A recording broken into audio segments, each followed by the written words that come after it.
Big new information for Wuthering Waves just dropped, and version 3.5 is already looking stacked with content. We're finally getting the Electro Rover, new more summer skins, and some surprisingly detailed early combat leaks that give a much clearer picture of where the game's heading next.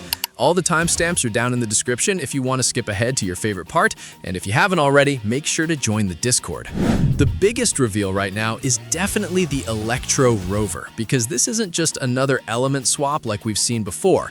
According to the current information, the entire combat style is changing pretty heavily. Instead of only using the standard sword setup, the Electro version of Rover is supposed to fight using both a sword and a specialized crossbow. And the interesting part is that the crossbow isn't limited to ranged combat. It can apparently shift into a shield form mid-combat, which means the gameplay loop sounds way more aggressive and flexible compared to the previous Rover variants. What makes this even more important is the role they're expected to fill.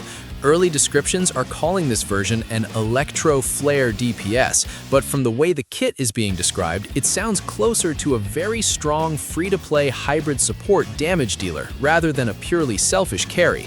The reason people are already paying attention to this is because of the potential synergy with Rebecca from the upcoming Cyberpunk 2027 collaboration.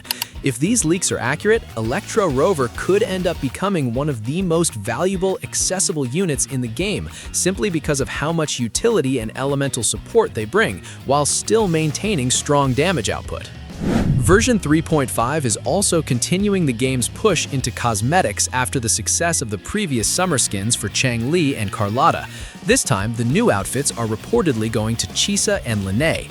There's still no finalized artwork circulating yet, but the current expectation is a full summer beach-themed aesthetic again, which lines up with the direction Kuro seems to be taking for seasonal cosmetic releases. It's a pretty noticeable shift compared to how limited skins felt during the earlier phases of the game, because now it looks like cosmetics are becoming a consistent part of major patch updates rather than occasional additions. The actual character lineup for 3.5 might end up being even more important though, because both upcoming units sound like they're being designed to directly strengthen existing archetypes. Suisui is expected to arrive during the second half of the patch as a 5-star Glacio Rectifier character, and visually she's apparently inspired by the floating, flying Apsaras imagery from Dunhung art.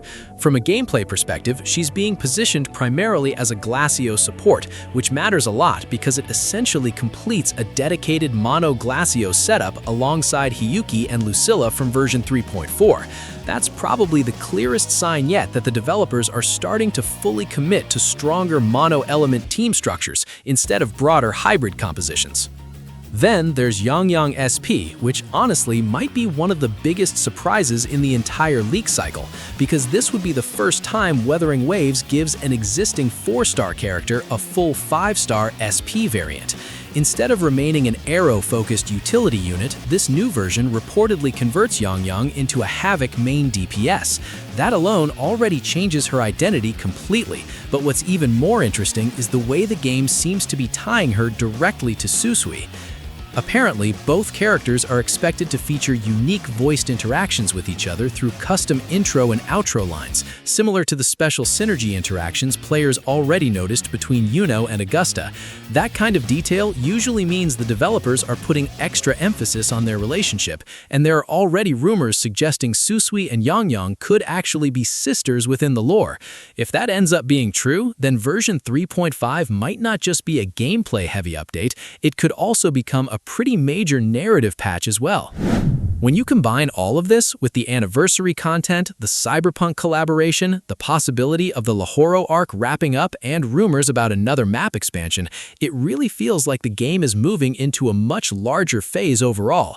The amount of content being packed into these upcoming patches honestly looks closer to anniversary-level scheduling rather than standard seasonal updates. If you've been spending resources aggressively lately, this is probably the time to slow down, because the next few versions are shaping up to be extremely extremely heavy on high-value characters and major account upgrades.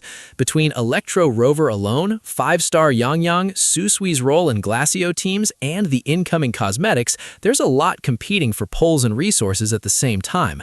Out of everything revealed so far, the Electro Rover mechanics are probably the thing I'm most curious about, because the dual weapon setup could completely change how people look at the main character moving forward. But honestly, 5-star Yangyang becoming a Havoc DPS is a very close second, because that's the kind of change that can completely redefine an older character's popularity overnight. And with Lucilla getting closer as well, there's still a lot more information coming soon. But what do you think? Let me know your thoughts in the comments below. If you enjoyed this breakdown and found it helpful, make sure to like and subscribe for more. Thanks for watching, take care, and I'll catch you in the next one. Peace.